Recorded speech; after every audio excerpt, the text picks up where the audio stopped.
Welcome back in, flag throwers. We got a very, very, very special guest today. He is a host on 93.7 The Fan in Pittsburgh. It's Limits. It's Austin. What's going on, Austin? How are you? I'm doing great, guys. Great to be with you. Excited to jump on and talk today. Yeah, we're excited to have you too, man. So, for people who don't know, Austin is on the radio and local sports talk for the city of Pittsburgh. So, if you're not from Pittsburgh, you probably haven't heard of him, but that's okay. That's what this is for. So, Austin, just a nice little icebreaker. Why'd you pick radio? Yeah, hopefully people outside of Pittsburgh have heard of me too. That would be ideal. Maybe hopefully my Twitter reach is starting to get out there. But I always wanted to be in radio. It was something where the Fan was launched in 2010, and driving around in the car with my dad, who's been a huge part of just me loving sports and my journey in sports and wanting to work in it. That's just what we did. We always had the Fan on. Long car rides going to school, car rides going to just multiple different events, going to the beach, whatever.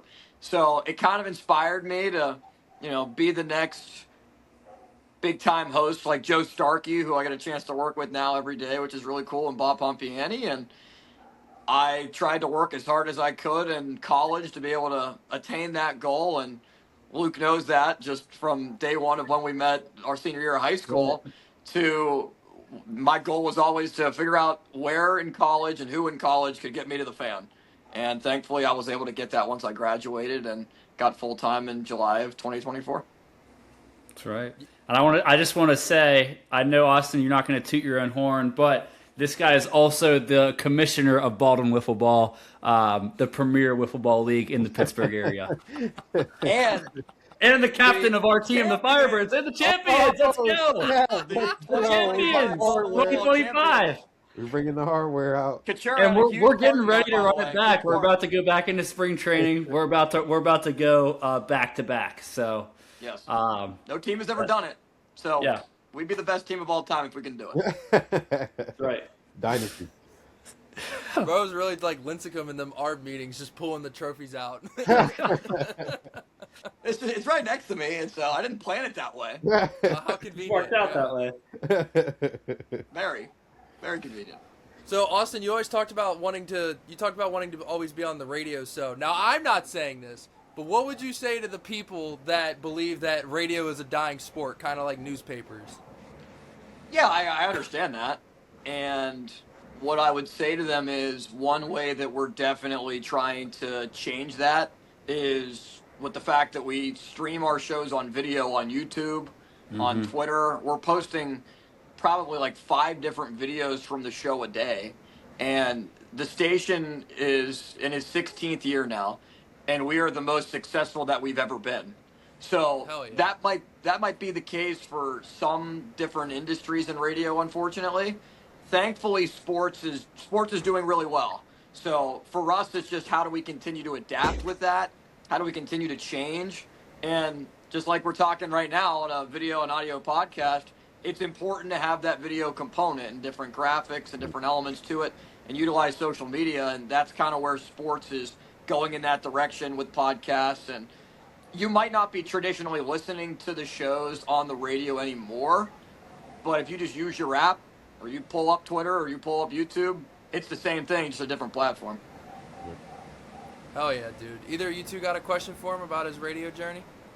Definitely. I know you said you've been wanting to do it since you were young. Do you still feel as passionate about it as you did then? Like, especially like going towards the grind. Now that you're at the top, basically. Well, I'm definitely not at the top yet. But I'm taking pretty solid steps for only being 24. Sometimes I have to try to ground myself and kind of look around a little bit and soak it all in of where I am and how I've been able to get there, which is really cool. So yeah, I mean, you're always trying to prove people wrong. You're always trying to prove it to yourself as well that you're capable, and try to find new opportunities and new ways to be able to prove it to yourself, whether that's creating new segment ideas or doing a whole show and having no guests, or different things just to try to challenge yourself and spice up the show with new ideas that keeps the listenership fresh, and they wanted to come back and continue to listen. So yeah, I'm still as passionate as I was then. Just the focus of the passion is a little bit different. Yeah. I'll ask one kind of radio question, kind of more of a fun question since I've known you for a while. Never really asked this, but should produce a good answer. You take calls a lot, right, on the radio. What is the craziest question you ever had to answer on air? Man, that is a great question. Good question, Luke. That's a great question because I feel like there's have been a some lot of strange ones. recurring characters that call in that Yes. are a little We have very- interesting, we but have very the frequent random callers. people can We have very fun callers like Paul. We have a guy named Paul in Washington that calls in, and he just is the most insane person. I love him, but he's great. I've met him in person a couple of times. He's exactly how he sounds on the air. Probably in a call that I've gotten a couple of times, outside of somebody trying to say that the NFL was intentionally trying to sabotage Kenny Pickett's career. That was kind of strange. Oh, no. The other one that I've gotten is a caller saying that Aaron Rodgers should have been the Steelers' next head coach and that he should have been hired instead of Mike McCarthy. So there have been some interesting ones out there, but I tell you what, we have a lot of incredible callers that enhance the show. Those are some of the ones that stick out that we remember most, but for the most part, all of our calls are really great and informative.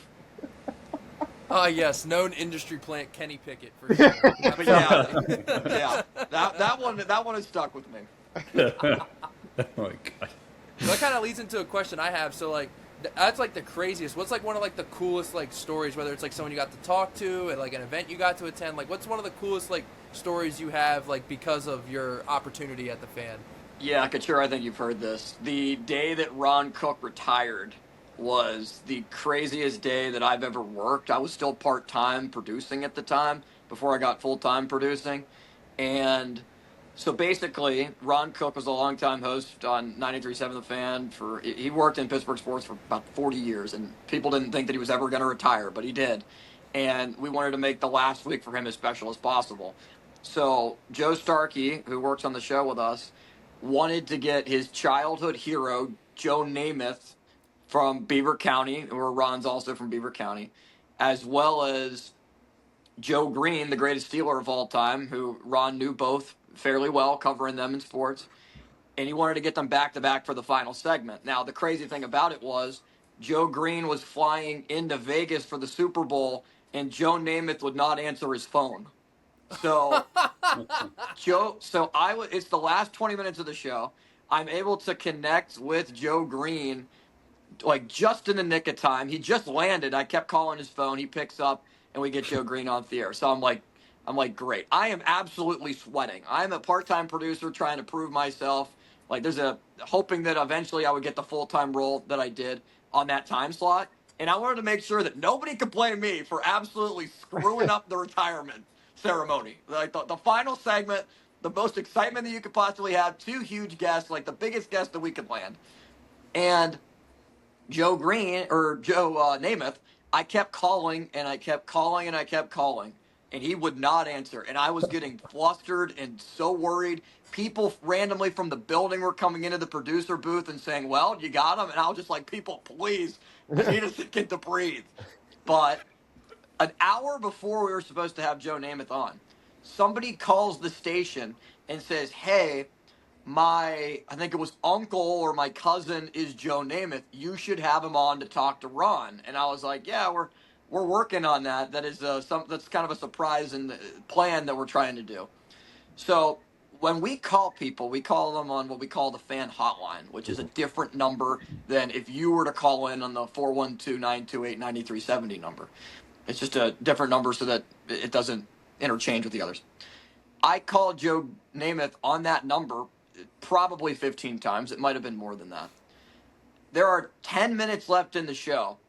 Joe Starkey is saying to Ron, "We wanted to get Joe Namath on the air and surprise you, and it would have been a great moment, but unfortunately, he's just not calling us." And then what do you know? The phone rings on our regular number where regular fans call us. And I recognized the number, whereas if it was any other day, I just would not have. I wouldn't be checking those lines. Right. He calls us on that number. I recognize the area code, and I'm like, "Oh my word, this is it." I pick up the phone immediately. I'm like, "Joe?" And he just starts saying, "Yes, this is Joe Namath. I'm here to talk to Ron." And I'm like, I was floored with excitement. And as Joe was saying, sorry, Ron, we don't have Joe Namath. I said, Joe, what do you know? Here he is. And we put Joe Namath on the That's air. We got cool. to talk to Ron. And it was what I believe is probably the show that got me the job and has been able to help me elevate my career to where, I'm hosting part-time shows. I was on last night. I was on Monday night, on our evening show and producing full-time for two guys that I've watched and listened to for my entire life. So it's a surreal experience pretty much every day, but I think that's the most memorable one that launched it. Yeah, very much a full circle moment. That's cool. Yeah. Dude, that's sick as hell, man. Way to Really come cool. in the clutch, dude. It was, and the thing is, and the reason why I brought that guy up, I think whoever was related to Joe Namath is probably the one that gave him that phone number and told him, "Hey, Oh. they're trying to get in touch with you. Yeah. Call the number." Yeah. And that's That's so. just what happened. There's somebody who Wow. I've never talked to again or never identified themselves as that guy that I have to thank for my radio career. Yeah, Plot twist, it's recognize Paul in that Washington. number. That was clutch. That was If so it was clutch. Paul it was definitely not Paul in it was Washington. I Paul. would have remembered. I remembered that. All right, Jordan or Luke, do either of you want to ask him the first sports question? Yes, I can start. I am a Steeler fan in Maryland. It is a rough go sometimes, but Yes. I'm gonna get straight into nitty gritty. What are we doing at the quarterback position here, or what would you do at the quarterback position? Those are definitely two completely different questions. I think that Rodgers will probably be back. Now, Jeremy Fowler said today, I think ESPN, that they're going to let Rodgers basically wait a month, 2 months. It could take months again. And I don't want to go through this saga one more time. I think ultimately that is what will happen. The PM team had another insider on that said yesterday that they think it's a minuscule chance that Rodgers comes back. But everything that a lot of national insiders have said, it's going to be Aaron. So I think it will be Rodgers for another year. One final year this time working with McCarthy. What I would do is play Will Howard, not because I think Will Howard is any good, but because for two reasons. If you play Will Howard and he's awful and he wins 4 or 5 games for you, wonderful. You are right around the top of the draft. You could pick an Arch Manning. You could pick a Julian Sayin. You could take one of those guys. You could take one of the prospects who definitely have a better profile than Will Howard, who was drafted in the 6th round, who is a really good dude. Like the guy. Don't think he's an NFL starting quarterback, and just being a 6th round pick, it dictates that. But if he hits, if he wins you 11 games and he turns the heads, great. Maybe you do have your guy. Yeah. They're not going to do that. They're not going to give a rookie that's never played one snap in the preseason the ball right out of camp. That's what I would do. Potentially take a flyer on a Garrett Nussmeier or a Drew Aller. I would not take Ty Simpson in the 1st round, I wouldn't which either. is kind of getting mocked to the Steelers right now. I don't think Are he's you that sure good. you don't want to? No. Yeah, I'm very sure. I'm very sure. And By the way, I will Austin, listen to Cole is a arguments. Ravens fan. I think I should Cole's put a that out Ravens there. fan. So, Not Cole, a- we got you outnumbered this time, though. Not a big Ty Simpson fan. Not a big Ty Simpson fan. Yeah. I am of the either take a flyer on Malik Willis or maybe try to go get another veteran this offseason. I don't know if Kyler would go for a high day 2 or something like that, but I'm of that camp. Go get a veteran, like a younger veteran, and take a flyer on them and maybe draft something next year, but we'll see. Yeah, but if you want to take a flyer on somebody, what are you really doing? Like, what are you learning? How are you improving? Like, I don't think there's a Sam Darnold out there right now. I don't. Like, Kyler Murray, I don't. Kyler Murray needed a provision in his contract to study film. I don't really know if that guy's committed. I mean, I'd still And take Kyler. you mentioned Malik Willis. I think Malik Willis is Matt Flynn 2.0. One really good game at the end of the year for Green Bay and got him a huge contract. Malik Willis is not a quarterback you're going to win playoff games with. He's talented. He's athletic. But he's not the answer to a franchise. He started like 6 games. I mean, think about it. If you're still going to throw a rookie in there and they're doing the same thing, if you get a high-end veteran and, like, I know you're saying you don't think that there's the same Darnold in here, but if you're getting a veteran who may have a career renaissance, maybe it's a boom or bust. If it's still a bust, you still go get a quarterback next year. Yeah. Well, the other thing about that, Jordan, is I think it's kind of going back to the well that you've gone to the last however many years. When you brought Fields in, when you brought Russell Wilson in, when you brought Aaron Rodgers in, when you drafted Kenny Pickett, and that was, not the right choice at the time. And obviously 2020 vision proves that. So running it back with Rodgers or getting another one of those veterans instead of doing whatever it takes to best position yourself for a quarterback at the top of next year's draft.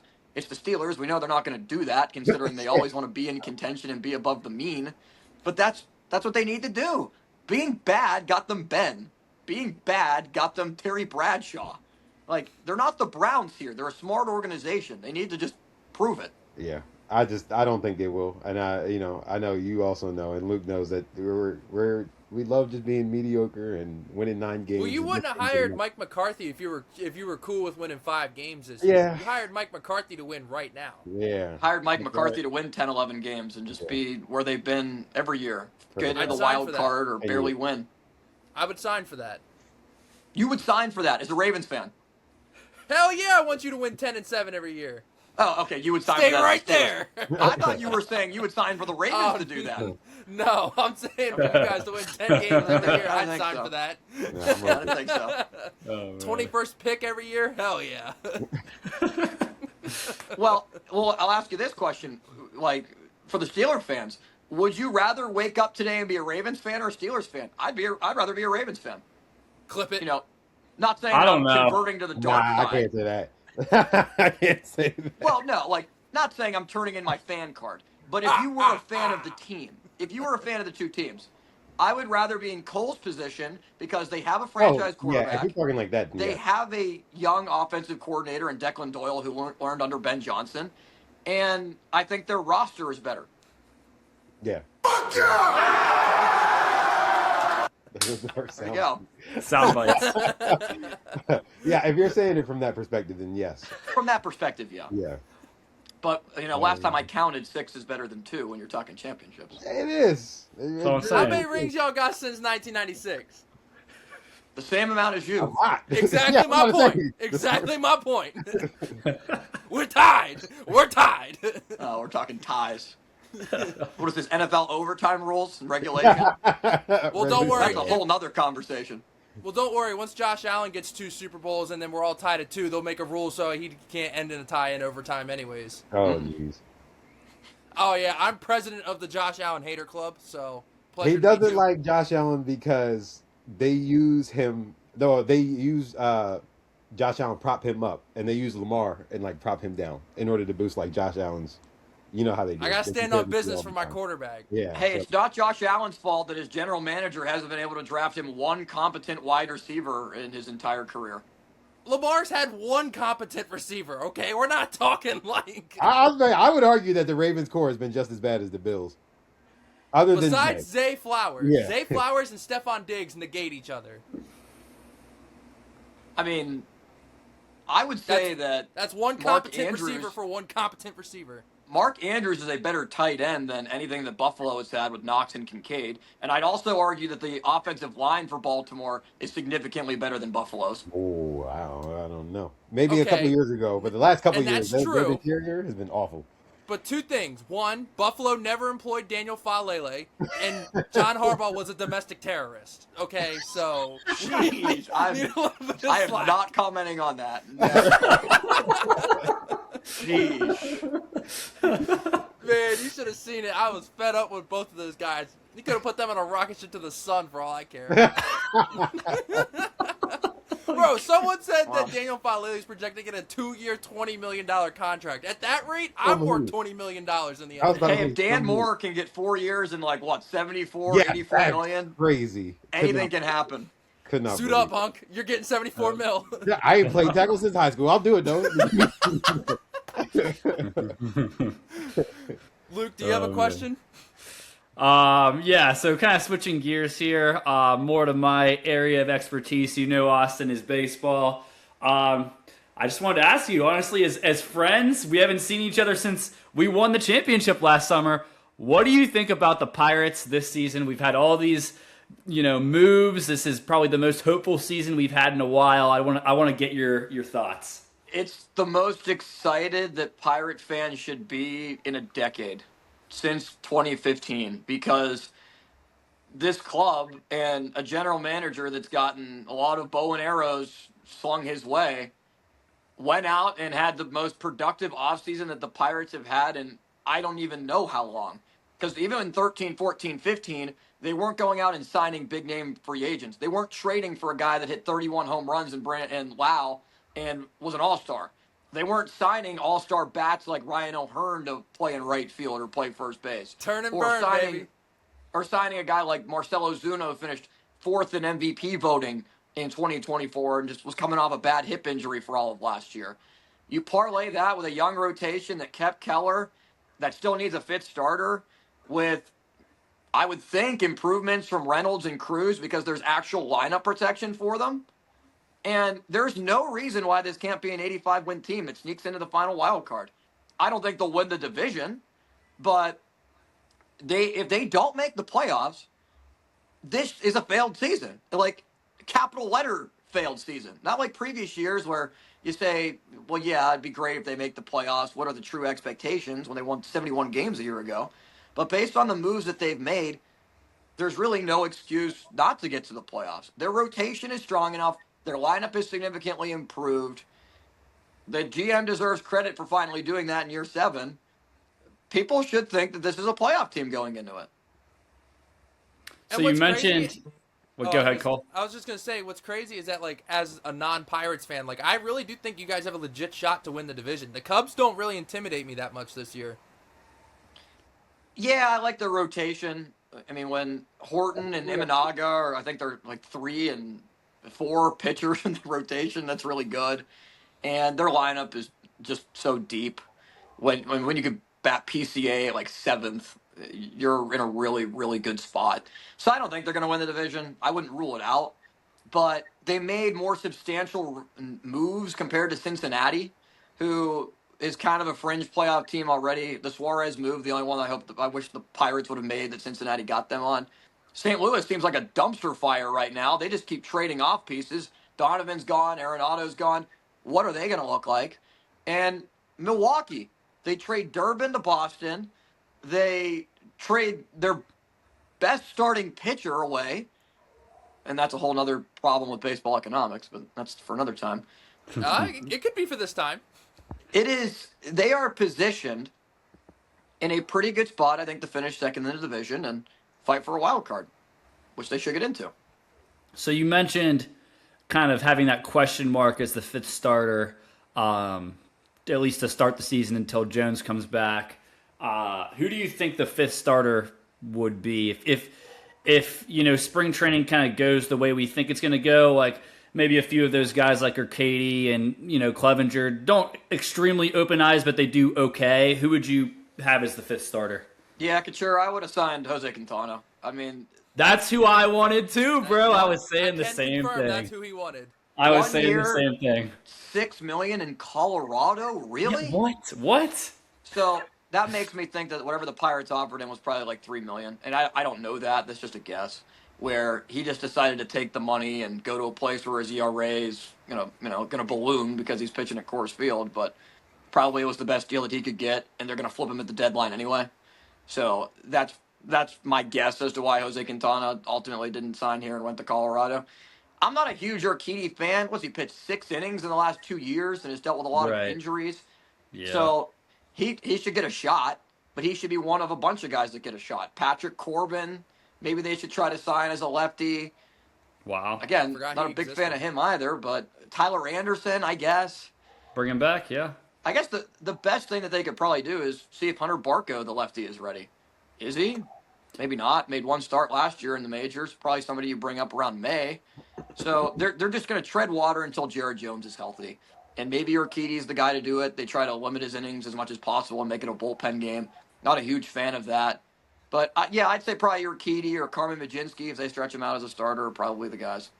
So no chance for Clev, you don't think? I don't think he really has it anymore. Maybe, but he's probably just signed his depth. I don't even think it's a major league deal, is it? Yeah, I think it's a minor. Yeah, minor league deal. But so I think that you'll agree that Majinski belongs in the bullpen. Yeah. I think For Majinski's sure. better as a seventh inning guy, maybe a Yeah. sixth, but He's way more effective and he can pitch multiple innings out of the bullpen too. So well, his numbers first time around are good, second time around are not good, third time around are you can't throw him back out there. That's why they pulled him before the fifth inning in so many games and went to the bullpen. So if you just utilize him in the bullpen as maybe it is your seventh inning guy with a bunch of different pitches, I'm good with it. I would here's a take. I would make Jared Jones the closer when he comes back. I would not throw him into the rotation. when we were talking to Fort, that's something that he kind of brought up too, making Jones. Is it because of injury concerns? You don't think his body can handle the innings? Yeah, like his frame isn't like as small as people make it out to be, but it's definitely not. He's not Paul Skeens. He's not Keller or anything like that. Just the way he's built, the way he throws, and already having the pre-existing injuries, I would rather throw him in the bullpen and have him be an Andrew Miller type of super reliever who can go 2 innings. Man. Like, remember how dominant he was with Cleveland? And with the Orioles? When he was on that run in 2016. And 2014 with the Orioles? Yeah, he was.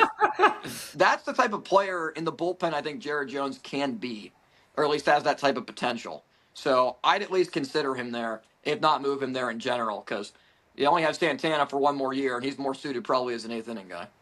I mean, it's kind of like apples to oranges, but like Zach Britton sucked as a starter, but had electric stuff. We moved him to the bullpen, and he should have won Cy Young that year. Yeah, it works for a bunch of different players. I would do it. The Orioles are doing that with one of their top prospects, who's a very similar to Jared Jones, where he's like a top prospect, electric stuff, but he just cannot stay healthy to save his life. But now he's a full-time reliever. They said I kind of want him to make the pen out of spring training. I don't think they're going to let him, though, because this is his first time being a full-time reliever. Chase McDermott. Remember the name. McDermott. Okay. Yeah. Remember the name, Luke. He's going to be good one day. Okay. I'm still sticking with my guy, Dietrich Enns. Dietrich Enns, serviceable lefty. I do not want him closing games down the stretch for a playoff team. I don't want that. I like Ryan Helsley. Right. But, man, speaking of the Orioles, I mean, an A is what I'm giving the offseason, not an A+. We didn't technically get an ace, so I won't say it was the perfect, but I'm still giving it an A because we got Pete Alonso. We finally put our money where our mouth is. So what do you think about the Orioles as like an outside perspective? I'm surprised the season they had a year ago. Like, I thought Baltimore would be right in the mix to compete for a wild card, if not the division. Now, when you have heavy hitters like the Yankees and Toronto, and we'll see ultimately how the rest of the division plays out. Baltimore a couple years ago won, 102 games and won the division, and should have been the team that went to the World Series out of the AL. So if they still have Gunnar Henderson there and still an offense that Adley Rutschman hits, and I think their rotation's pretty solid, that should be a team that competes and has a chance to surprise a lot of people as a wild card if they don't win the East. So I do have a question, piggybacking off of that. So I'm going to list some teams, and you tell me if you think that they should make the playoffs. Obviously not a lock, but, based off their talent, they should make the playoffs. Throw the Angels in there, man. The Yankees should make the playoffs. In theory. Yeah, Good. in theory. The Blue Jays should make the playoffs in theory. In theory. The Orioles should make the playoffs in theory. I would agree. The Red Sox should make the playoffs in theory. That's four I don't think they did AL it. No, I don't think they did enough. I don't think. Well, they that's did what I enough was going to ask offseason. you. Out of those four, who do you think doesn't make it? Boston. Yes. Okay, so we're all in agreement there. Now, if Roman Anthony takes another huge step, that might change. And Marcelo Meyer's healthy, that could change Christian things Campbell's for got Boston. to bounce back for them too if they want to be good. Yeah, I mean the Orioles are also another team that falls into that category. It also could be, when is the huge Yankee fall off coming? They're always right in it in the wild card, and they took a step back a year ago and didn't get back to the World Series. But the East is definitely the best division in the AL. The West has Seattle. Are the A's going to go? I doubt it. Whoa, Austin! You forgot Jordan's AL West pick. Okay, Yeah, the what's Los going Angeles on, Angels. man? What are we doing? So, just to fill you in, Austin, last year when we were doing our episode where we, picked our over/under on wins right before the season, Jordan picked the Angels on the under. I think it was, what was it, 70 and a half? But then he also picked them to win the AL West. So that's why we joke that about correlates, the Angels. huh? That lines up. So That was one of the best clips we have of the show ever. Man. Now, unless Mike Trout's batting first through ninth every single time up at the plate, I don't think the Angels are making it. Man, I would be cool with Trout going to the Dodgers if it meant he got a ring. Trout deserves a ring, man. He hasn't made the playoffs since 2014. Yeah. It's going to be 12 years he hasn't made the playoffs. He does. He deserves to be in a playoff race, that's for sure. They should trade. Can you imagine how pissed Bryce Harper would be if they traded Mike Trout to Philly for Bryce Harper? That would probably never happen, though. I don't know, Too much man. money involved. What do you think of the Bryce Harper situation? He is not happy after being called out this offseason. Well, he probably shouldn't have been called out. Like, what's that front office doing? Yeah, Dombrowski with a dumbass move, if you ask me. I don't understand that. If you want to keep those things internally, fine. But I think there are some things that are better just left untouched and not talked about. And I think that from both perspectives, but Dombrowski should not have started it. Should not have went down that path, I don't think. Yeah, because I honestly thought Schwarber was leaving in the offseason. Not maybe to the Orioles, but just in general, I thought he was going to head out. I'm surprised he signed back. I'm actually not. Him and Real Muto, because they have a good core, and they probably just want to try to run it back again and see if this is finally the year for them. I'm not buying it because I don't know how Wheeler's going to bounce back, and that rotation is eh. They lost Ranger. The Wheeler, we don't know what he's got left after that blood clot. I mean, unless you think what's his name, Andrew Painter's ready. Painter, Yeah, Painter. Luzardo would have to take his. I mean, he was good last year. He would have to Aaron take Nola's got to bounce back. Yeah. Right. Yeah. So. They still have Yohan Duran though, so like their bullpen should be okay. Although I don't know why they traded Matt Strahm to the Royals, unless Strahm wanted out. Yeah, I didn't understand that one either.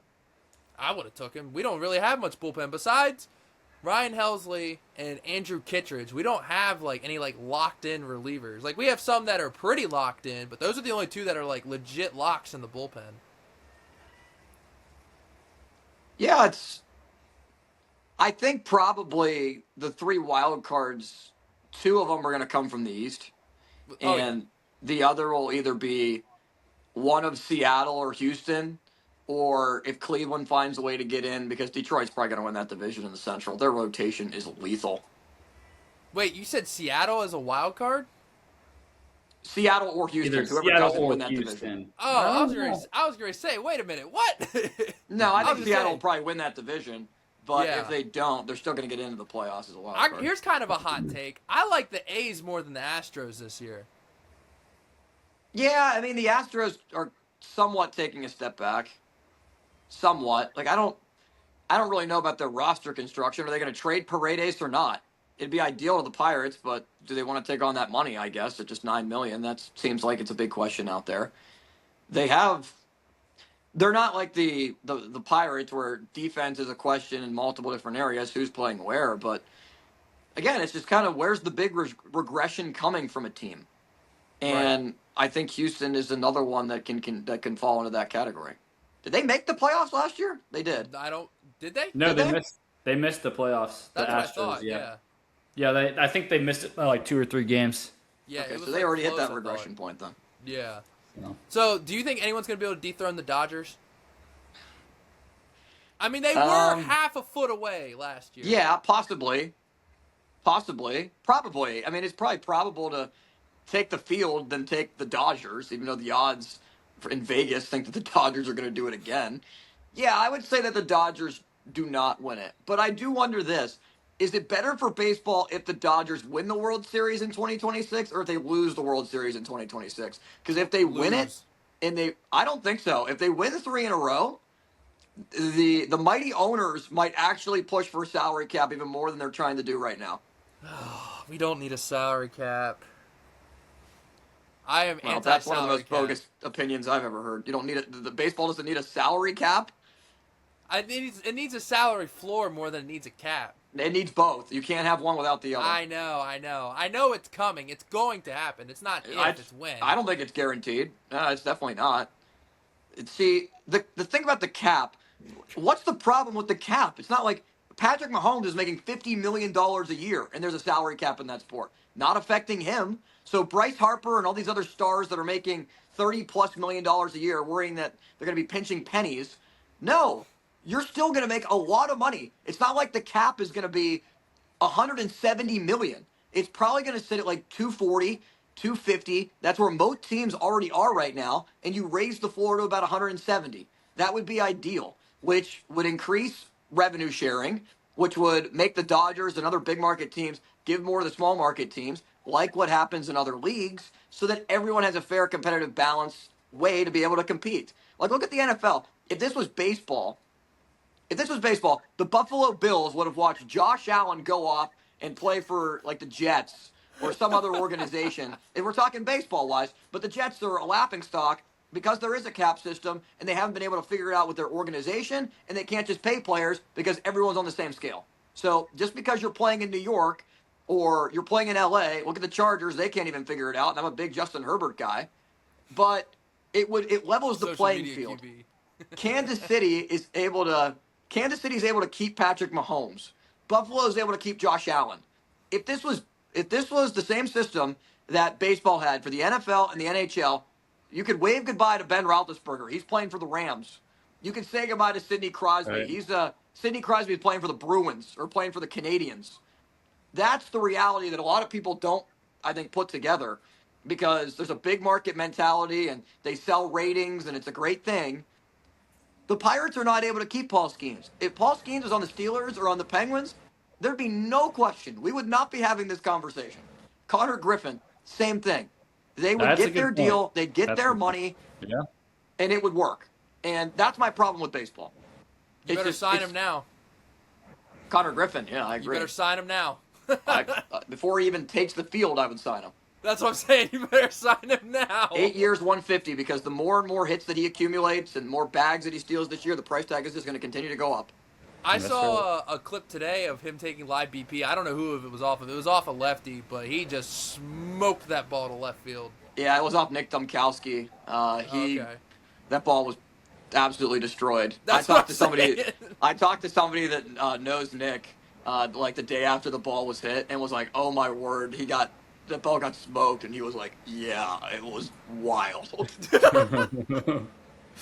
Dang. Which is just so crazy, because like Connor Griffin was unheard of, and then he gets drafted, and all of a sudden he's like the best prospect in baseball, and it's not even close. No, I mean, he was the 9th pick. Right. Yeah, but they had those concerns rounder. about him being like, like out of high school, how's he going to translate, yada, yada, Yeah. yada. Yeah, there were some questions. What were you saying, Luke? Oh, yeah, so I was going to say, bringing up Connor Griffin, Austin, do you think there's any reason that he would not be on the opening day roster Yes. as the shortstop for the Pirates? And, Yes, and what I think would there are those plenty. reasons be? Well, not plenty, but I think there are a couple. One is not my main argument, but something that I think the Pirates have to factor in. Do you want Connor Griffin on the roster day one, knowing that you automatically lose a year of service time? When you're the Pirates... Service time manipulation. And, I'm sorry, it's a real conversation. Because when you're a small market team, and I've had this argument a lot with people at the Fan, they all say, no, bring him up right now. You want your best guys there. I don't care about 2032. Well, guess who cares about 2032? I do. Because we're already having this discussion with Paul Skeens. Oh, well, he's already gone in 4 years. And sure, you want Connor Griffin up as quickly as possible to help Paul Skeens. But I don't want to trade 1 month of Connor Griffin for 1 year of Connor Griffin. I would rather have him in the beginning of May, when I know that you get that additional year, unless he finishes top 2 in Rookie of the Year. That's also a consideration there. That is a high possibility, too. Very possible. It's not a guarantee. Right now, his odds are like 3rd. I would rather play that risk than knowingly, like they did with Jared Jones, which I think was the right decision at the time, but he's not the level of a Connor Griffin type of player. Have him on the roster and lose that type of service time. If this was the Dodgers, if this was the Red Sox, that's not a question. But being the Pirates, and unless things change in the new CBA, and that's not the world we live in yet, you have to be able to have every conscious effort to keep a star player like that around as long as possible. Now, at the same time, he's played 21 games in AA, nothing in AAA. He might not be ready yet. He's already a batting practice darling. That's great, but how does it translate to games? I think he's going to be a superstar, but I don't know if it's worth bringing him up, and maybe he struggles at first, and then you have to send him back down, and maybe it just kind of screws up the process for him. So it seems like you're taking kind of the conservative route. So I'll kind of raise you a situation. You kind of said that, the Pirates should make the playoffs this year, probably as a wild card team. They could win the division. Yeah. What if this is the situation? You get to the end of the season, last day of September, the Pirates finished with 84 wins, 1 game out of the playoffs, and, they brought Connor Griffin up on May 4th instead of on March 26th. Yeah. Would you be kicking yourself in that situation? No. I would No. not. Okay. People would be kicking me, but I would I probably not be kick you, kicking myself. like physically. I would not be And I kicking might myself swing a in that wiffle ball bat situation, at you too. because I know the risks. Look, I know the risks at this time. Like, that's just the unfortunate reality of it. So, No, I get it though. yeah. And I have to get my phone charger before my phone dies. We don't want that. No, we don't Okay. want that. But yeah, so I mean, I'm with you. The Orioles kind of did similar things when it came to Adley Rutschman and Gunnar Henderson, and we even did that with Samuel Basayo, but it doesn't even matter now because we already extended him. But I've already accepted my fate. Oh, we did it with Jackson Holliday too. I already accepted my fate though that Adley Rutschman's leaving in free agency in 2027. Gunner's gonna leave in free agency. Because Gunnar is a Boris client. He's not sticking around. Like, he's going to test free agency. Same with Jackson Holliday, who's also a Boris client. Same with Jordan Westberg, who can't stay healthy and is also a Boris client. So, I don't know. He brings up a good point about the service time manipulation, but I think with the new CBA, if there is a salary cap, I don't think we're going to have that problem. What do you think, Luke? I mean, I don't know. It's hard to say. They have that new president of the MLBPA. Oh yeah, Jordan, did you hear about what happened to the old president of the Players? Oh yeah, he was kind of a So dirty guy. he was forced to resign because he got caught doing alleged financial crimes and allegedly had an affair with his sister-in-law that he hired last year. Oh no! I thought he was going to a certain list. No. It's pretty bad though. I mean, having an that's affair still with your pretty sister. bad. is No, I pretty didn't hear about that. Holy crap! Yeah, Really bad. Tony Clark Really got bad. kicked out of the Players Association. Dude, just what the players need. We are neck deep in negotiations right now, and they're like, "Oh no, now we got to fire our president of operations." Yeah. Now they have a new president. So I don't know. It's hard to say what's going to happen. I don't know. Like we kind of talked about, is there a salary floor? Is there a salary cap imminent? And how does that change, the other things as well? So I think the salary cap's coming. I think the owners are going to squeeze the players because Jordan, you know how owners in professional sports work. Oh, They you have already more know. money than the players, so they're just going to be like, "Oh, you don't want to sign? We're just going to hold out." Yeah, and they're gonna make it stay that way. Yeah. So I think it's heading. I think it's going to happen. I think we're going to lose baseball games too. I'm still not convinced that we're not going to lose baseball games. 180 games is a lot of games. 162. 162, yeah. 180 days. 162 games in 180 days. Okay, that's what it is. Yeah. Yeah. That's still a lot You of were games. close. I mean, how many do you think they would take away though if they were to? Minimum. I think they're keeping it at 162. I don't think they're deviating from No, that. I'm saying for one season. The lockout's going to bleed into Oh, the okay. season. For like the 27 season. Yeah. Who knows? I think Who we're knows? losing a month at least. But it's like if you're only going to lose a month, why can't you get those negotiations done before? Because the players think the owners are full of shit, and then it gets to the point I where. mean, they are 90% of the time. But that's the thing is that okay, the players think the owners are bluffing. It gets to opening day, then the players sign. They still need a month to a preseason because it's To get not ready, yeah. it's not like basketball where you can just jump right into it. Like baseball, just as much as football, I feel like those two sports the most absolutely need preseason. Like not like the games, but just the reps and the repetitions and all that. Oh yeah, Like, I feel I agree. I agree. like baseball, like pitchers that sign late in spring training, for example, they always talk about man, I really needed the spring training. It really jacked my season up. You know what I mean, Luke? Yeah. Isn't yeah. it very much? I know you guys have both played though, and you're more into the baseball than me. But it's definitely once you have it sort of thing, right? So getting those reps and getting that confidence up is very important. You know how many reps you need to be ready Yeah. for the season. Yeah. Like a lot of guys are spring training. What would you say, Luke? Is 3 or 4 weeks? I mean, once they start playing games, it's 3 or 4 weeks. But That's what I'm talking about. Games, yeah. Yeah, the games. Yeah, it's a month. Yeah. I would say of the 4 weeks, most guys are ready after the first 2. if they're healthy. Now, Yeah. that's the whole thing, is that, like, sometimes you're not healthy, so that's why it's nice to have the 4 weeks, because if you miss, like, the first week of spring training, or you miss, like, a week, like, halfway through, you can still get in rhythm before you roll out. Yeah. So I'll say this: I feel like for the hitters, after 2 or 3 weeks, they're usually good. For the pitchers, it usually takes the full month to 5 weeks to, especially for the starters, Yeah, for them that's to just 'cause ramp they for have them to to ramp up and be ready to throw 100 pitches Yeah. every 5th day. So But, yeah, so that was our appearance with Limits, as the artist known as a Limits in local city Pittsburgh.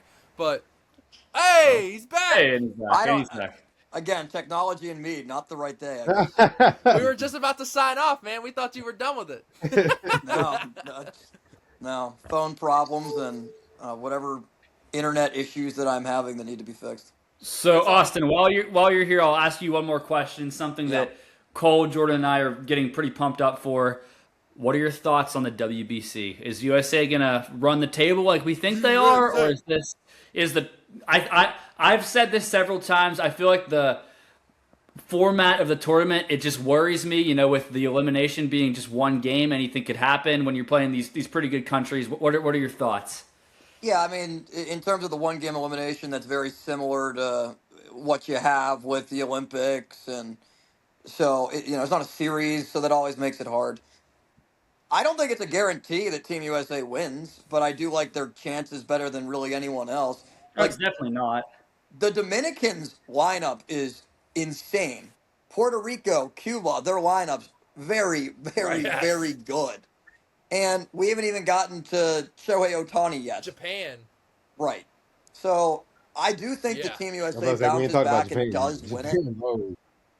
I do think they win it. And man, I'm excited to watch Skeens pitch. A little bit worried because of what happened with Crosby in the Olympics and the idea of a potential injury, but I am pumped for it and will be glued to my seat watching every Team USA game. Yeah, Yeah. I'm very excited too. I mean, we finally had the Avengers. Think about it. Last World Baseball Classic, it came down to the last game, and we had freaking Lance Lynn out there. No disrespect to Lance Lynn. Good, like, serviceable major league pitcher. But he's not Paul Skeens and Tarek Skubal. So, Yeah, not the I option love you want. Team USA this year. I mean, Yeah, that's so- definitely what's going to hopefully set us apart this time is the pitching. Like our lineup, is right there with, those other countries, but our pitching is just on a different level. Oh, yeah, absolutely. Jordan, you got any final questions for Austin before we get out of here? I think I'm good. We covered all. All right, well, Austin, again, as I was signing off earlier, greatly appreciate you for your time, for your takes. We'd love to have you back on eventually to talk about more sports, especially in baseball season as it goes on. So we really appreciate you having it on, and let the people know where they can find you. Yeah, you got it, guys. Really appreciate it. Thanks for having me. Great to talk. And Twitter, Austin R. Bechtold. My Instagram's pretty much the same. And 93.7 The Fan, 10 to 2 with Bob Pompiani and Joe Starkey's their producer, and occasional nights and weekends hosting on The Fan. So really appreciate it. Yeah, appreciate you, Austin. And flag throwers, you know how we end this. We're not going to apologize for winning. No, we are not. We will see y'all next week. See ya.